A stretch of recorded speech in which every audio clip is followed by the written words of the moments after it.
नमस्कार दोस्तों, welcome to 10x trader. मैं हूं राजेश कुमार और इस वीडियो में हम बात करने वाले हैं ओवरऑल मार्केट के बारे में कि हमारा इंडियन स्टॉक मार्केट क्या कर रहा है, एफआईज ने कितना सेलिंग किया, कौन कौन से ऐसे स्टॉक्स हैं जो इस वीक फोकस में रहेंगे और इंडिया के जीडीपी को लेकर जो न्यूज़ है उसके बारे में थोड़ा डिस्कस करेंगे।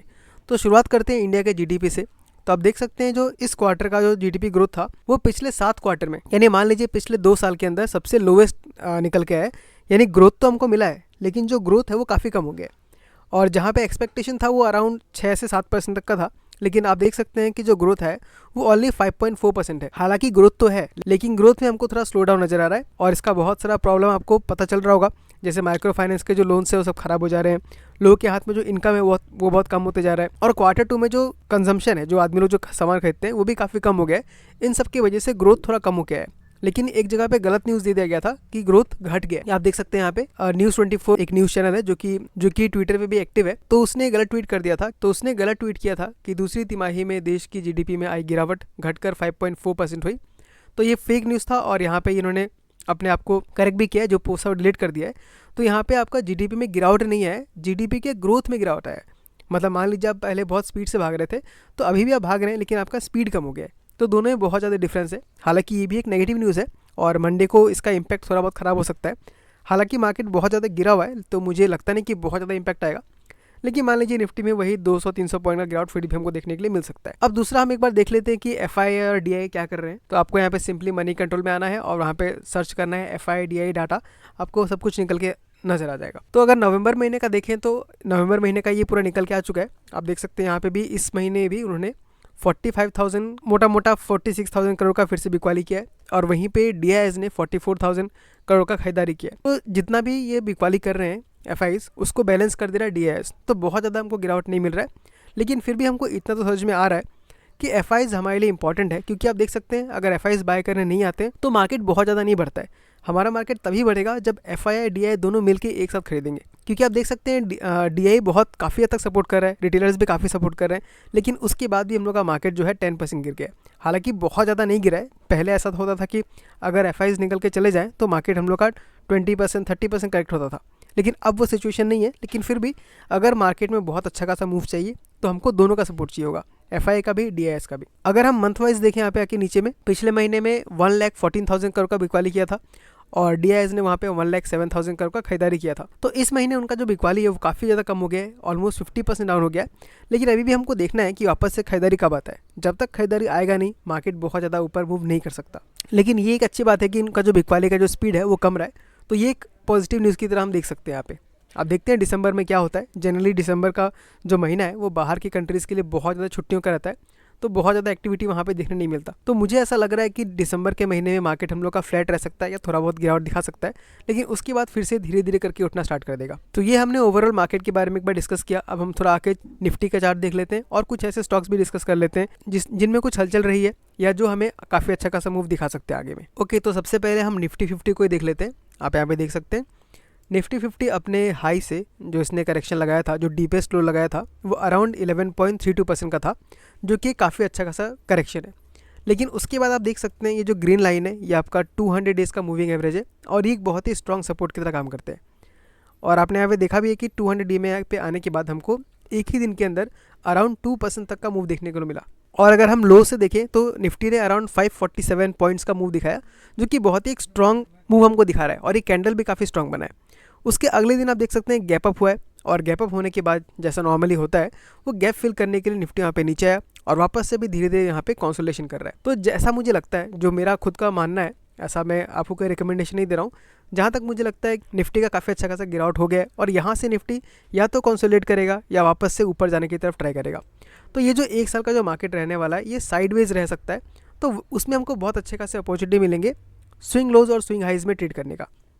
तो हमको बस देखना है कि नेक्स्ट स्विंग हाई कहाँ बनता है और उसका हम रेंज निकाल सकते हैं। अगर मान लीजिए वापस से निफ्टी अगर अपने हाई को टच करता है तो हम लोग को अराउंड 12% तक का प्रॉफिट हो जाएगा और 12% की रेंज में ही पूरे साल भर घूमते रहेगा। तो वो जो रेंज बाउंड हो जाता है तब निफ्टी में ट्रेड करना बहुत ही अच्छा होता है। आप नीचे की तरफ बाय कीजिए, ऊपर की तरफ सेल कीजिए, बहुत ईजिली आप 6 से 7% हर महीने कमा सकते हैं डिपेंडिंग ऑन द स्विंग्स। तो मैं सो स्पेशल क्यों बोल रहा हूँ, देखिए 200 DM पे बहुत रेयरली आता है टच करने के लिए और जब भी आता है हमें उसके बाद एक अच्छा खासा रैली देखने मिलता है। इस जगह पे आपको 200 डे पे टच करता हुआ नजर आया, उसके आपको सिर्फ 68 डेज़ के अंदर ही आपको 12% तक रिटर्न मिल गया, जबकि निफ्टी का पूरे साल का हम एवरेज 12 to 13% मानते हैं, यहाँ पे आपको सिर्फ 68 डेज़ के अंदर यानी 2 महीने के अंदर ही आपको 12% तक रिटर्न मिल गया। तो यहाँ फिर से देख सकते हैं कि जब आपका 200 डेज़ को टच किया तो अगर आप यहाँ भी ले लेते हैं तो आपको थोड़ा टाइम लग गया, मान लीजिए आपको 6 महीने के आसपास लग गया, लेकिन फिर भी आपको वहाँ पे निफ्टी ने 14% तक रिटर्न दिया है। ध्यान रखिए आपको इसे 14% से निराश नहीं होना कि सिर्फ 14% ही मिला, हमको निफ्टी को कंपेयर करना है निफ्टी के साथ ही। तो निफ्टी का साल भर का हम रेंज मानते हैं 12 to 13%, अगर आपको 6 महीने के अंदर 14% मिल जाता है तो बहुत ही अच्छा खासा रिटर्न मिलता है। नेक्स्ट आप देख सकते हैं यहाँ फिर से 200 डे में को टच किया और यहाँ फिर से इसने आपको सिर्फ 83 डेज़ के अंदर 18% तक का रिटर्न दे दिया है। तो ये 200 DMA का जो सपोर्ट है बहुत ही स्ट्रॉन्ग सपोर्ट है, और यहाँ जब भी आता है आपको बिना डरे वहाँ पे बाइंग करना ही करना है। ऑफकोर्स ये कोई रिकमेंडेशन नहीं है, लेकिन मैं अपना ओपिनियन शेयर कर रहा हूँ और मैं खुद ही बाइंग करता ही हूँ। तो निफ्टी हमको यहाँ पे दिखा भी रहा है 200 DMA को टच करने के बाद ये वापस से ऊपर मूव दिखा रहा है। अगर फिर से उसके आसपास हमको मिलता है तो धीरे धीरे करके हम एक्यूमुलेट कर सकते हैं, और मैं भी वही कर रहा हूँ यहाँ पे। तो निफ्टी तो हमको यहाँ पे फिलहाल पॉजिटिव ही लग रहा है, अगर नीचे आता है तो हमको खरीदारी का मौका ही मिलेगा, यहाँ पे डरने वाली बात नहीं है, क्योंकि मार्केट कुछ समय के लिए भले ही नीचे हो सकता है लेकिन फाइनली उसके ऊपर ही जाना है। निफ्टी के बाद एक बार हम बैंक निफ्टी को भी देख लेते हैं, क्योंकि ये दोनों इंडेक्स बहुत इंपॉर्टेंट है। ओके, निफ्टी बैंक को अगर देखें तो निफ्टी बैंक ऑलरेडी एक चैनल में घुस चुका है और वहीं पर ट्रेड कर रहा है। आप यहाँ पे देखिए 2024 जून में इसने जो हाई लगाया था और आज नवंबर 30 हो गया है, वहाँ पे हमको सेम रेंज ही मिल रहा है, और जो ये चैनल है वो अराउंड 6% तक की रेंज में घूमता है। तो यहाँ पे आप अगेन नीचे की तरफ बाय करके 5-6% के प्रॉफिट में इसको बेच के निकाल सकते हैं। एक अच्छा खासा हमको स्विंग करने का इसमें मौका मिल सकता है।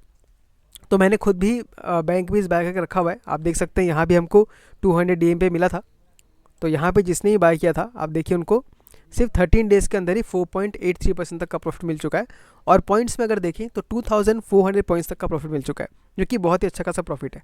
तो करंट पोजीशन में निफ्टी 50 और निफ्टी बैंक दोनों ही काफ़ी स्ट्रॉन्ग नज़र आ रहे हैं। थोड़ा बहुत गिरावट तो हो ही सकता है, लेकिन यहाँ पे हम धीरे धीरे करके एक्यूमुलेट करना स्टार्ट कर सकते हैं, क्योंकि जब रिकवरी आ जाएगा तब आपको ये जो इंडेक्सेस है इतने कम प्राइस पे नहीं मिलेंगे, ये वापस से काफ़ी आगे भाग चुके होंगे। तो हमको ऐसे मौके मिस नहीं करना चाहिए, खास करके गिरावट के टाइम पे। चलिए इन्हीं के साथ कुछ 1-2 स्टॉक्स भी देख लेते हैं जिन्होंने कुछ मूवमेंट दिखाया था। तो उज्जीवन स्मॉल फाइनेंस बैंक के बारे में दिखाता हूँ, और एज ए डिस्क्लेमर मैं इस स्टॉक में इन्वेस्टेड भी हूँ, तो आपको इन्हें कोई रिकमेंडेशन नहीं मानना है, आपको अपना खुद का एनालिसिस भी करना है। अब देख सकते हैं यहाँ पे इसने 61 का हाई लगाया था और उसके बाद इसने जो लो लगाया वो 31 का था, तो अराउंड 50% तक का करेक्शन इसमें हो चुका है। और करेक्शन होने के बाद आप देख सकते हैं यहाँ पे हमको एक अच्छा खासा मूव देखने के लिए मिला था अराउंड 6% तक का, और काफ़ी अच्छे खासे हाई वॉल्यूम के साथ मिला था। लेकिन अभी भी अगर देखें तो उसका ट्रेंड नेगेटिव ही है। आप यहाँ पे देख सकते हैं जो आपका जो ट्रेंड बन रहा है वो अभी तक रिवर्स नहीं हो पाया। आप देख सकते हैं जो हाइज जो बने हैं स्विंग के वो अभी तक नीचे नीचे ही बन रहे हैं। तो जब तक ये आपका जो स्विंग है ये ऊपर की तरफ बनना ऐसा स्टार्ट ना हो तब तक हम नहीं बोल सकते कि ट्रेंड रिवर्स हो गया है। लेकिन यहाँ पे एक अच्छा बात ये हुआ है कि जितना ज़्यादा इसमें गिरावट आया है उतना ही इसका वैल्यूएशन सस्ता होते जा रहा है, और आप देख रहे हैं कि जितना ये इसका जो बुक वैल्यू है वो 28 का है, अगर 28 के पास मिलता है तो बिना डरे हम वहाँ पे धीरे धीरे करके एवरेजिंग कर सकते हैं, क्योंकि उससे हमारा जो स्टॉक प्राइस है वो बुक वैल्यू के पास आ जाएगा और स्टॉक हम लोग का बहुत ज़्यादा अंडर वैल्यूड हो जाएगा। और वापस से जब सीनेरियो ठीक होगा, जब इकोनॉमी पिकअप करेगी, तो नॉर्मली कोई भी बैंक जो होता है वो 2 टाइम्स के बुक वैल्यूज़ को मिलता ही है। तो 28 का अगर हम डबल कर देते हैं तो स्टॉक आराम से 57-60 तक के पास आपको फिर से मिल सकता है, और इस जगह से अगर हम देखें तो वो डबल हो जाएगा। आप देख सकते हैं अभी हमको 95% तक का रिटर्न मिल सकता है अगर प्रीवियस हाई को टच करता है तो, लेकिन वो कोई गारंटीड नहीं है, आपको अपना रिस्क एपेटाइट देखने के बाद ही लेना है।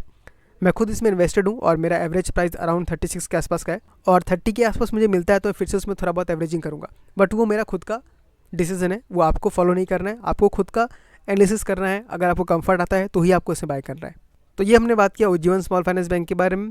अब बात कर लेते हैं थोड़ा अडानी के स्टॉक्स के बारे में, क्योंकि अडानी का जो स्टॉक्स है वो काफ़ी अच्छा खासा हमको गिरावट दिखा रहा है। हर बार की तरह जितना गिरावट आता है उसमें उसी तरीके का अप मूव देखने मिल जाता है। लेकिन अगर आप मेरे व्यूवर हैं, आप मुझे बहुत पहले से देख रहे हैं, तो आपको पता है कि मैं अडानी के स्टॉक से हमेशा दूर रहने के लिए कहता हूं, क्योंकि हमको इतना वोलेटाइल मार्केट में अपने कैपिटल को रिस्क में नहीं डालना है। आपको पता है कि उनके ऊपर केस चल रहा है, अब वो जो भी है सही है गलत हमको नहीं पता, लेकिन हमको इतना ज़्यादा रिस्क नहीं लेना है। हमें दूसरे ऐसे सेफ स्टॉक्स की तरफ जाना है जिसमें रिटर्न भले ही कम हो लेकिन आपको अच्छा खासा प्रॉफिट आ सके। तो आई होप आपको ये बात समझ में आ गया होगा और आप रिस्क कम लेंगे।